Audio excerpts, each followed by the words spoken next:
Hey guys, in this video, I will show you how to fix the email not allowed error in the Telegram app. All right, let's begin.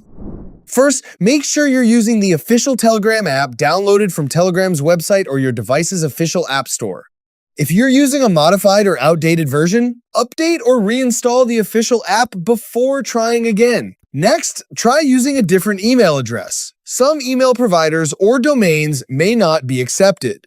If you're having trouble with one address, switch to a widely supported provider like Gmail and see if the error disappears.